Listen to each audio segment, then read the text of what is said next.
హర హర మహాదేవ శంభో శంకర. శివలింగం అండాకారంలో ఎందుకుంటుంది? మన పూర్వీకులు ఋషులు వేల సంవత్సరాల క్రితం శివలింగం అనే గమనాన్ని కనిపెట్టారు. కానీ కాలం గడిచిన కొద్దీ దీన్ని తప్పుగా అర్థం చేసుకున్న వాళ్ళు చాలామంది ఉన్నారు. మొదటిగా శివలింగంలో ఉన్న రాయిని గురించి తెలుసుకుందాం. పూర్వకాలంలో పాత శివలింగాలు పాదరసంతో తయారు చేసేవారు. ఇది శక్తి క్షేత్రాన్ని, విద్యుద్యస్కంత క్షేత్రాన్ని సృష్టించేందుకు ఉపయోగించేవారు. దీని దగ్గర ఉండే వాళ్ళ శరీరంలో కూడా అదే శక్తి ప్రభావం ఏర్పడుతుంది. మన శరీరానికి కూడా ఒక విద్యుత్ క్షేత్రం ఉంటుంది.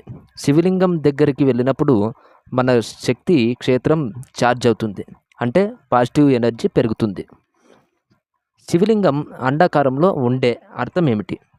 ఈ శివలింగం అండం, గుడ్డు ఆకారంలో ఉంటుంది. ఎందుకంటే ఈ విశ్వం అంతా ఒక అండంలా ఉంటుంది, అంటే బ్రహ్మాండం. ఇందులో రెండు భాగాలు ఉంటాయి. ఒకటి మనకు కనిపించేవి, రెండు కనిపించనివి. మన శరీరం కూడా 7 పొరలతో తయారైంది.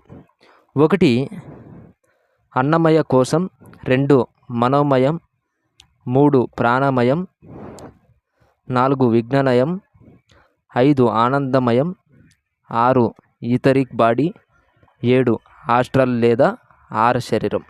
ఇందులో కేవలం మొదటి శరీరం మాత్రమే మనకు కనిపిస్తుంది, మిగిలినవి కనిపించవు. కానీ ఉన్నప్పటికీ వాటి ప్రభావం ఉంటుంది. అండాకారం రూపం ఎందుకు ప్రత్యేకం? ఈ ఆకారం విశ్వంలో చాలా చోట్ల కనిపిస్తుంది.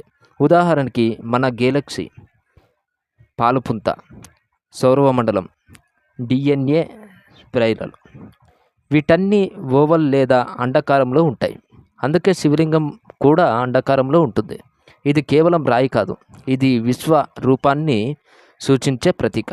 ఇది సృష్టి ప్రారంభ బిందువు, అన్నిటి మూలం, అంతు కనిపించిన శక్తి.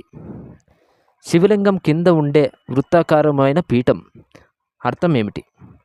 శివలింగం కింద ఉన్న ఆ డిస్క్ అంటే ఓ గడ్డ లాంటి భాగం, అది చాలా ముఖ్యమైనది. అది ఈ బ్రహ్మాండాన్ని నడిపించే శక్తిని సూచిస్తుంది. ఈ పీఠం శక్తికి చిహ్నం. పై భాగంలో ఉండే లింగం శివునికి చిహ్నం. ఈ రెండు కలిసి శివశక్తి కలిసి ఉన్న సృష్టితత్వాన్ని చూపిస్తాయి. అంటే పురుష శక్తి అండ్ స్త్రీ శక్తి కలిసిన దానికి ఇది ప్రతీక. ఈ రెండిటిని మిళితం వల్లే ఈ ప్రపంచం సృష్టి, స్థితి, లయ జరుగుతుంది. ఇది ఏమి సూచిస్తుంది?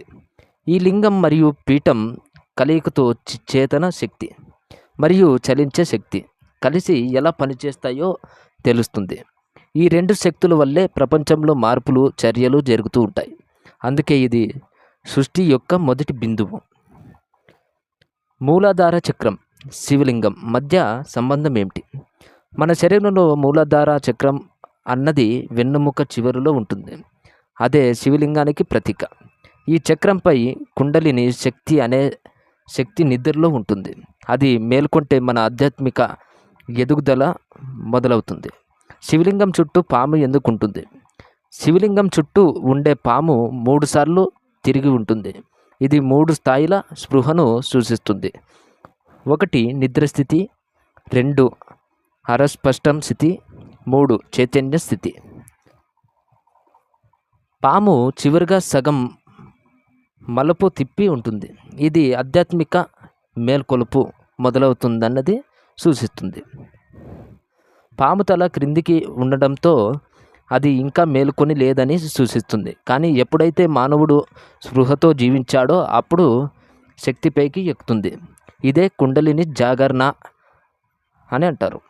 పాము కాలాన్ని ఎలా సూచిస్తుంది? ఈ పాముకి కూడా చిహ్నం, అంటే గతం, వర్తమానం, భవిష్యత్తు. శివ చుట్టూ పాము తిరుగుతున్నట్టుగా కాలం కూడా శివుని చుట్టూ తిరుగుతూనే ఉంటుంది. ఈ వీడియో నచ్చితే లైక్ చేయండి, షేర్ చేయండి. మరిన్ని వీడియోల కోసం మన ఛానల్ని సబ్స్క్రైబ్ చేయండి. Thanks for watching friends.